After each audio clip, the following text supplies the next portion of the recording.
In this video, we're going to be going over when it makes sense to actually create departments inside of your home service business for different service lines or even for commercial versus residential. There's a whole bunch of other questions that I had with several entrepreneurs inside of Homeworks. And if you'd like to be on one of these calls and ask me questions, go ahead and sign up today. Go to home.works and join the weekly masterminds. So we're unapologetically generalist. We're going from, I'm looking at the spread of our services. It's massive. We have our hands in everything. We're an all-in-one one-stop shop for apartment complexes. But my big question is, as we grow, we have to specialize, and we have to specialize. Certain teams can specialize in, right? So we build basically a division of carpet cleaning, a division of gutter cleaning, a division that is specifically for turnover maintenance, turnover repairs. So they'll allow technicians to hone their craft, specialize, get faster, get more efficient. Have you seen companies try to bridge that gap?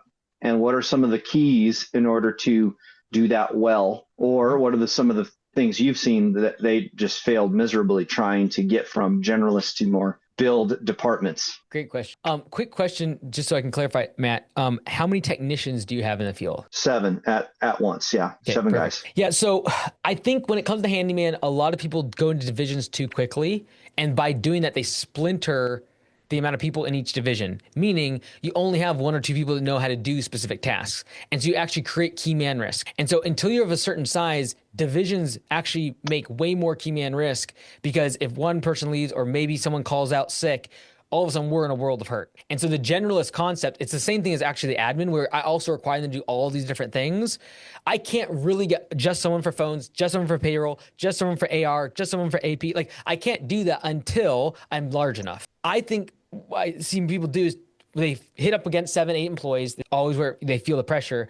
They'll do divisions as a Band-Aid fix instead of how can we simplify and standardize this and then be able to get to 20 technicians and then do the divisions and actually like 3, 4, 5 people in an apartment, for example, like outdoor, indoor, commercial, residential. You can start breaking up and splintering it however ways you want. But I think that most people could take your current services. Okay, let's see. We offer 15 things. What are the 2 things that are constantly pulling you back in and constantly pulling in specific people that the generalists can't get done? Those would be the things I'd be trying to chop, because once I do that, I can then triple or quadruple the business in size doing what can be more standardized. And in your business, it's less about simplification and more about standardization, because like simple doesn't happen. It's like it's all over the place. But can we standardize what kind of gutters, what type, which ones we're able to touch, which ones we're not going to touch?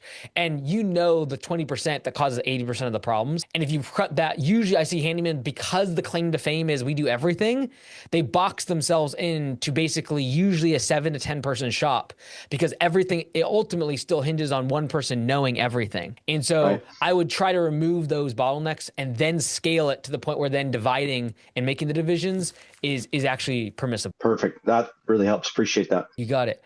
Eddie says, when it comes to buying trucks, I've always went newer to avoid short-term maintenance and having a unit out of service. Do you prefer getting trucks cheaper for a better price or newer units? Yeah, the video I made on Tuesday, I went over this in depth about new versus used. If you're going to be in business for a long time and you do not have a lot of mechanical experience, new starts to make a lot more sense, because you pay less in maintenance, less in downtime.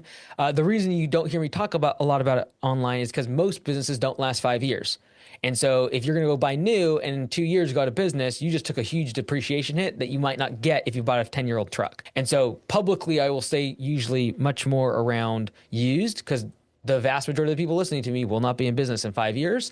But for those that are more established, and this is where when you start doing above $1 million, you've been established, you know you're going to be doing this for a long time, buying new when you look at cost per mile starts to make a lot of sense. All right, Daniel, go for it.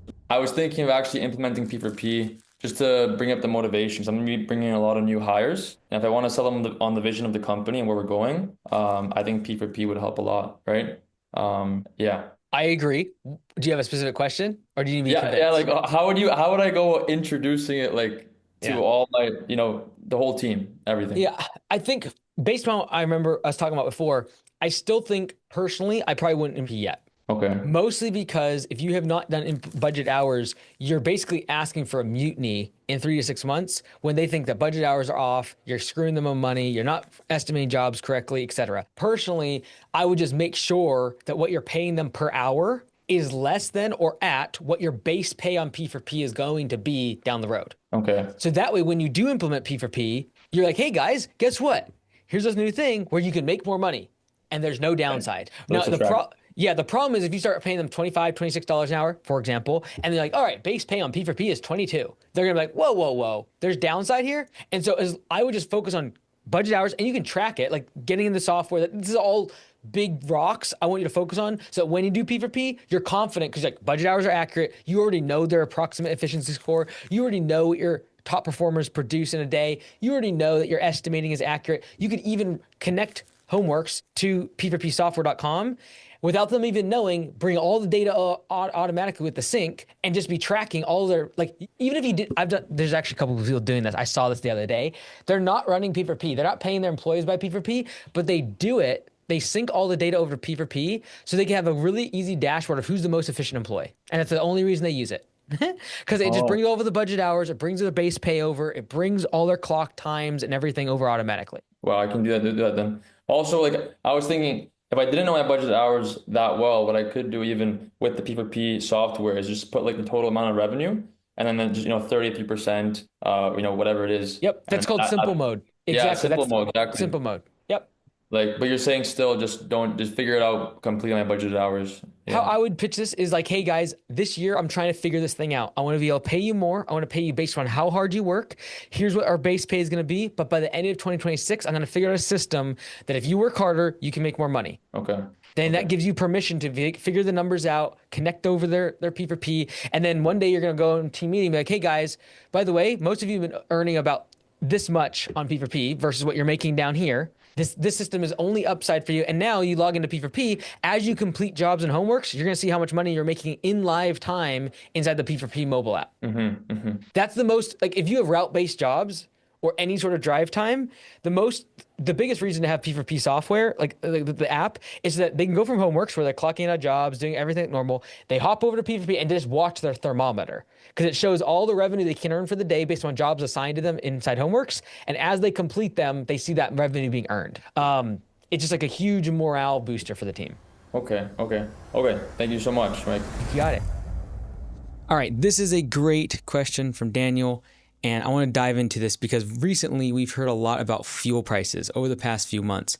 And I've seen people freak out about fuel prices and headlines, and it's in the news, and it's politics, and it's economics, and people are freaking out. And so I ran analysis on over 600 home service businesses and their financial statements. And what's crazy is that on average, about 4.5% of their revenue was being spent on fuel. Okay. Not nothing, but like it's only 4.5%. In comparison to wages, which made up 57% of their revenue, 57% of it was going out the door to wages and labor expense. And so this question that Daniel's having around budgeted hours, pay for performance is, in my opinion, the most important thing. That's why inside of Homeworks, we talk about budget hours for every single visit. It's on the calendar. It's on the dispatch board. It's when you create every single visit. We're tracking your budget hour capacity because this is the thing that actually moves the needle, making your crew efficient, having software and systems. It's going to move the business dramatically more than a couple percentage points based upon fuel prices. And so I encourage you to not buy into the hype, not to get distracted with all the noise, and just focus on what actually moves your business forward, which for home service businesses, it is making your labor efficient. Use budget hours, use pay for performance, and use Homeworks as your software. Got it. Matt, go for it. We got a two-person Q&A today. Let's go. Yeah. Yeah, I got another one on searchability of the time card app. I don't even know what the term is for Homeworks, but so we do a lot of time plus materials work with property management type items or turnover maintenance for rental properties, that sort of thing, where it's a time plus materials charge. And we rely heavily on QuickBooks Workforce right now for that. So we pull up reports, and our accountant who's in the chat, Jennifer, she's our back end bookkeeper. She does a lot of that and goes through all the minutia to make sure we don't miss anything. How does that work with homeworks and your time tracking? Yeah. So what's nice is, as assuming they're using a company device or they've enabled tracking their device, which for us, we just require it for all our technicians. I know some people get their own devices for the company. We have a breadcrumbs throughout their entire day of where they're at.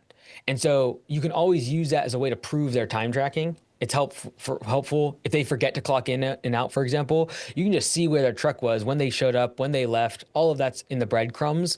The second thing is every single job on the Field Force mobile app they have to clock in and out of, and it will remind them if after 5 minutes they enter the geofence around that property, if they haven't clocked in, it'll remind them. It'll pop up and do a push notification. Same thing when they leave. It'll be like, hey, you left. Did you mean to clock out? So it reminds them kind of twice there. One thing because that feature just got added a few weeks ago, Matt. What we're trying to do in the future is also allow that, because we already have the data, when they entered the geofence, when they left, as suggested clock in and out times on the dispatch board to your home office in case they don't clock in and out. So in the event that someone does forget and they also don't see the notification, and somehow it still happen, in order to prevent you from having to go and see the map and see, okay, when did they actually leave there?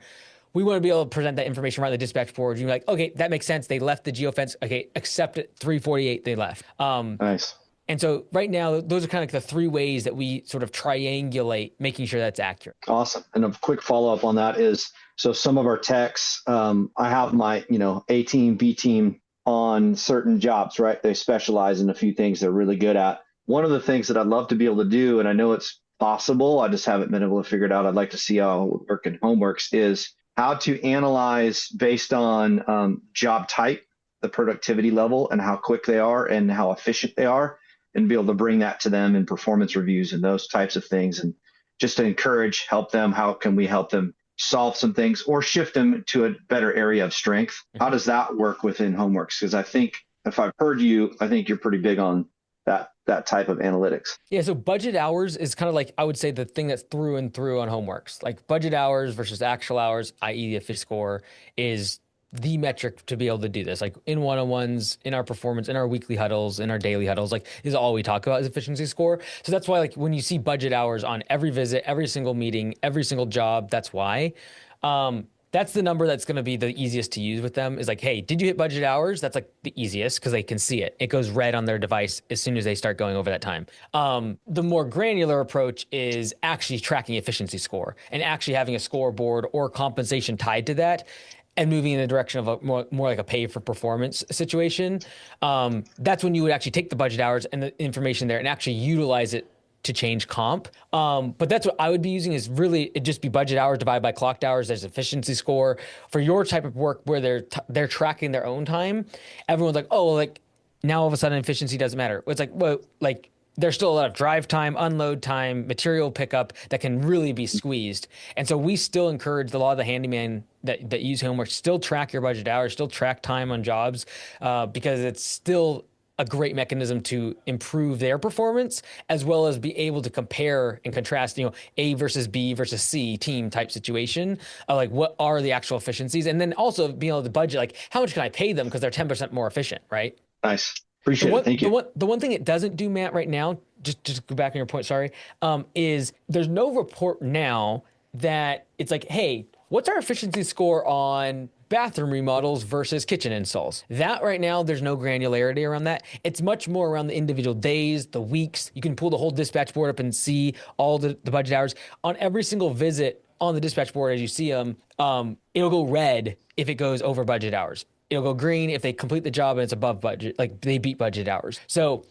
every industry is a little different. How do I want to present efficiency to my crew? Like we track every minute. In some cases, I've seen in Handyman, it's like, hey, let's just track like percentage of jobs that beat budget hours, for example, or on time and on target, on budget kind of thing. So the level of granularity you use and how much you comp on it or give profit sharing or whatever it might be, it's kind of up to you. We don't really do the reporting right now, though, based upon service. Just to be clear, I don't want to set false expectation there. Yeah. I have seen some people export the data, put it into like a ChatGPT, and then do that analysis. But we don't have like a quick, easy way, like, hey, I want to know what my efficiency is on these 3 different services across the entire team. We don't have that now. Got it. Thank you. Daniel, you're up. I'm gonna hire my first admin this season. I had like a kind of a customer service person overseas, like a VA, Mhm. last season, and I watched your video about how you say about VA versus hiring in-house, right? And you mentioned how it's like a lot easier training in-house, right? But it's obviously more expensive, right? But I just wanted to know, like, what's your advice on like setting up my admin this season for success? Right now, my company's we did 1.1 last year, and my goal this year is to do around 2. We just do lawn care, right? What system should I put in place, like SOPs, like to make her succeed in her role? Do you already have an office, Daniel, that you pay shop rent for? Currently, this season I'm getting a office container, and I'm just gonna run another generator, and then I have like just all my trucks there. Okay. Yeah, Does it is it like equipped though for an office? yeah, like it's gonna be a office container. It's gonna be nice. I'm gonna decorate and like make a nice, make a, you know, Okay. But yeah, is it like a shipping container or like a portable? Like a shipping portable office? container, Oh a wow. shipping Okay. container, Let's but go. it has like it's insulated, like has AC Okay. unit, it has Let's go. heating, Yeah, you we did know. that. We did that back in the day. Okay. Yeah. As long as your rent's not going crazy, I think that if you're going from 1 to 2 million, I think having an admin in-house and full time is probably worth it. Let's assume they're $70,000 a year. That's, 7% of last year's revenue, but 3% of next year's revenue. I think I would make that bet that you could utilize them. I think the thing to be careful of is not having systems in place for them to actually be efficient. And so if you have those things nailed down, I would try to bring them in house. And then as you scale past 2 million, they could be your office manager. And then when you get a VA, whether it be in the US or abroad, there's someone else managing them and making sure they actually are set up for success. So like as you scale, you could go virtual again, but the first office manager really being in person, learning from you, learning from the crew, being there is highly rewarding. Okay, I get what you're saying. So like train them as much as they can, make them succeed, and then make them replace their role, automate as much as they can, build systems and then they can get replaced and move up, right? Okay, And then too, cool. like if you get someone and they're like, "Hey, I'd like to eventually work hybrid," you say, "Great." As you create systems in all these departments and you get people virtually to be able to handle them, you can move to where you only come in the office once or twice a week, for example. That would be a perk for them to move hybrid as they employ people that are virtual. And you're probably not going to need that person, but once you hit 2 million, they're going to need an assistant, right? So you would reward inside their initial like 30, 60, 90, 180, and 365 in their onboarding doc. I would bake in there their comp stuff, benefits like working hybrid, as well as the expectations that, hey, as we hit these revenue markers, I expect you to be getting like someone to be able to handle phones, someone to be able to handle payroll and QuickBooks. Like bake that all into their onboarding document. Okay. So when they bake it all into the onboarding document, make sure that everything's clear, right? Okay, cool. And then like what do you think? Like my goal is here 1 million to 2 million, right? Like I'm gonna hire her, right? It's gonna be around the 60 base. And then I was thinking because I might want it to go as well, like with a customer service rep in the Philippines, Mhm. just pay like $6, $7, $8 an hour, right? Whatever it is, just to handle like a couple hours of customer service calls in case like my admin, if she's answering like she's doing a lot of stuff, the customer service can help out, right? Yeah, so I would bake that into probably their 90 day is getting that person set up. And Okay. that they're because like you don't want to if they both start at the same time you're asking for chaos, then both of them will fail. If you get the first person established with systems and then they learn about the role, they learn about the process, how you do things, the industry, how you want your sales process to go, etc., then you have baked into their 30, 60, 90 exactly, hey, you're supposed to be looking for a VA. After 30 days, I expect you to hire them. 30 days after that, I expect to, like, so just create a really solid roadmap. Everyone over indexes on onboarding when the actual job description should just have the 30, 60, 90, 180 and a 365 and then just the triggers for when their comp goes up or they get other rewards. Okay, wow. I never looked at it like that. 30, 60, 90, and then so creating a roadmap, a vision so they can know how to succeed. Okay. Wow. The reason you're willing to pay more for that first admin person and you're going to kind of overpay, quote unquote, is going to be that they set up admin for you. And so you just make sure that them leaving doesn't handicap the business. So they've got to document everything. They've got to have systems. They've got to have screen recordings, et cetera. But then bake it into where you don't hire the VA. They do.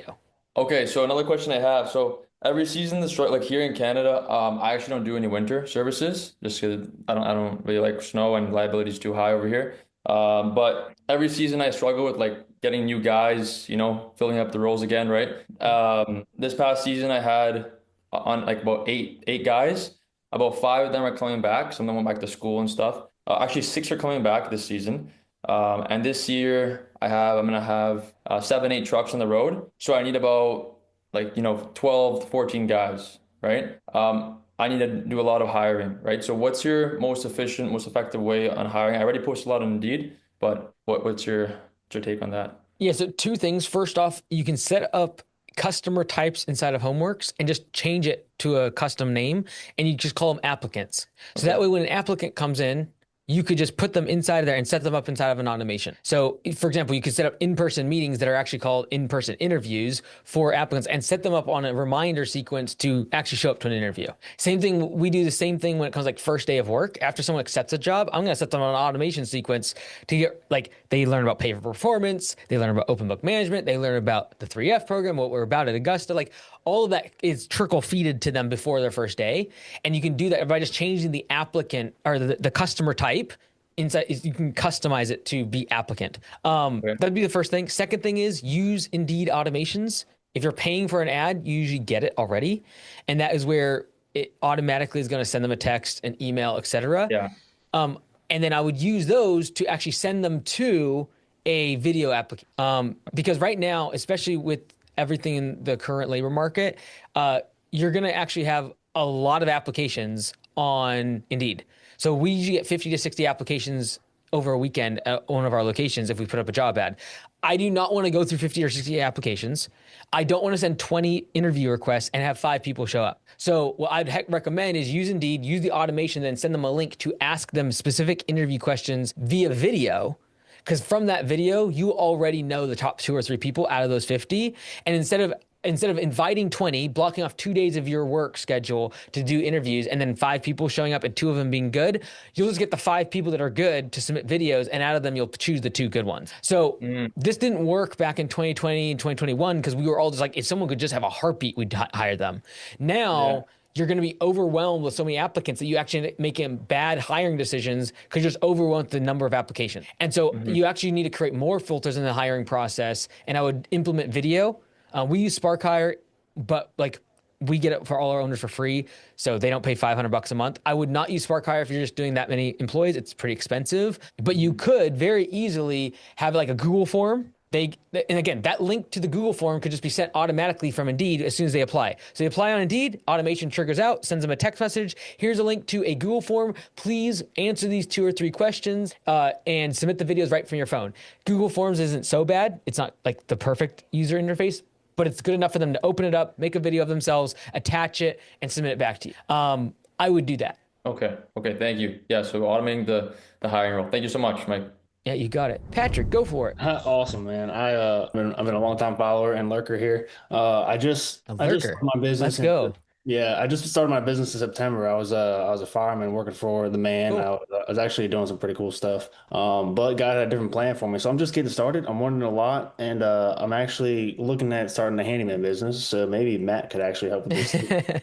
I guess my biggest thing right now is just getting started, just trying to get a client list going. And so any word of advice you can give me for that, I guess I do need to go door to door and kick some doors in and meet people for sure. I'm looking forward to doing that. But property managers, going around and talking to all those people I need to do. But just any advice I can get would be awesome. Yeah, one of the things I think when it comes to handyman is you got to really determine, are you going commercial, are you going residential? And so, because if you're doing residential, yeah, you're going to door knock, you're going to run ads, your website's going to look totally different. I see this all the time, especially in electrical, HVAC, et cetera. It's like their website looks residential and then they go into commercial. It's like you have to have a clear brand image. When the customer thinks I need something, they start finding on Google. When they come to your site, it screams residential or commercial because the best way to get rid of a customer and reduce your conversion rate is for them to think this is not for me. And so I would choose one of those lanes. Doing both at the beginning can be very difficult. I would also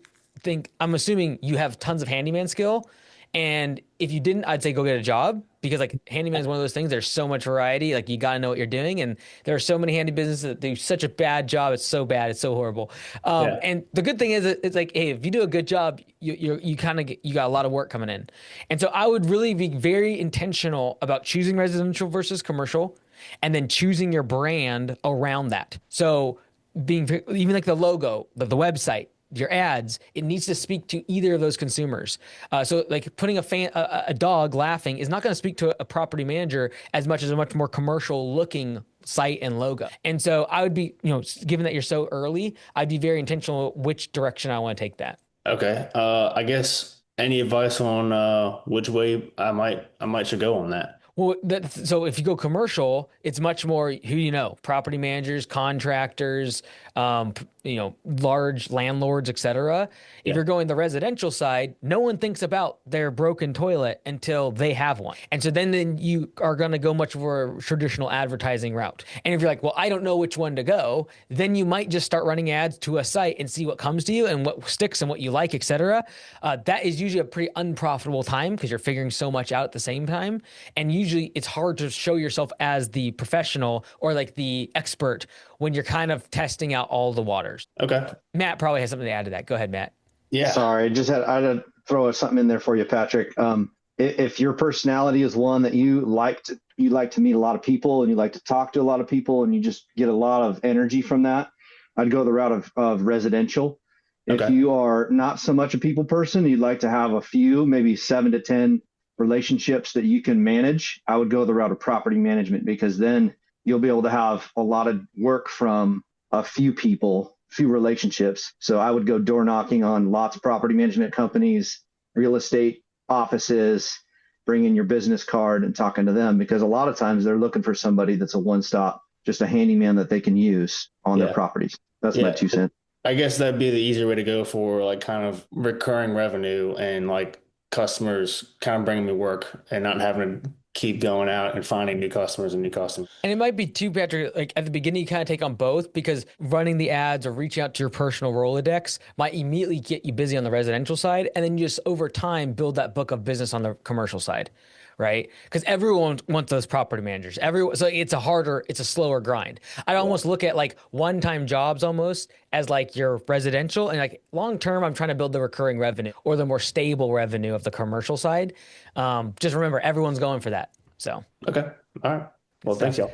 Okay, Eddie says, great insight, Mike. Thanks you. Another question for you. If you're running a 2-man crew, mowing and landscaping, what's a good benchmark for that crew to produce in revenue daily? So I wouldn't think in terms of revenue, Eddie. I would think in terms of efficiency score. So typically I want everyone over 70% efficiency score. That means on a 10-hour clocked day, 7 budget hours of work is getting done. If you have an elite team, they'll be over 90%. Very little waste. If they're under 50% efficiency, I have yet to see a home service business that's profitable and scalable with a 50% or less efficiency score. Budget hours divided by clocked hours. And so that's what I'd be focused on because how do I make them more revenue per day is I just increase their hourly rate, the cost per budget hour, right? So if someone's like, well, my guys are working super hard, but if they're making $40 an hour on budget per budget hour, we're not gonna make much revenue. If they're making $150 per budget hour as skilled laborers, or you're really in profit mode, the revenue is inconsequential. It's how efficient are they? That's really the thing that we want to track. Michael says, I have been doing research in my market and it appears that my main competitors do everything from weed control, fertilization, to any service you can think of. Is it an advantage to be starting out in the market and just offer the basic mowing, cleanup, small project cleaning gutters? I think in general, you'll penetrate the market faster if you specialize because you'll get good at it. You'll figure out what works in terms of marketing faster. The generalization usually helps with churn. Because the more services I can offer to someone, the less likely they're going to go try someone else out. And the likelihood that person has the service that I offer is high, especially if they're an established player and they could potentially take my customer. And so many times I actually see growth happens in terms of service count as a way to lock in and reduce churn of my customer base so they stop using other providers. Churn is always lower for customers that use more of your services. And so I would look at it as much of a retention tool, but to get started, I would focus on one thing because you can get really good at it from a sales, operations, and admin perspective. If you start adding fertilization, weed control, and all these other things, I've got to train admin on how to handle all those calls. I've got to sell all these different verticals, which are all very different when it comes to how you're going to run these ads. So I would focus on one, I'd go deep, make it large enough to where now when I go roll out the fertilization department, it's a $200,000 line of business. Not rolling out from day one where it's $15,000 and I'm spending an extra truck, an extra spray tank, way more operational complexity. Awesome. Well, thank you all. I really appreciate it. Whether or not you join Homeworks, just want to say thank you for being part of the community and giving back to everyone on YouTube and everything we're trying to do with the books and everything. I really do appreciate it.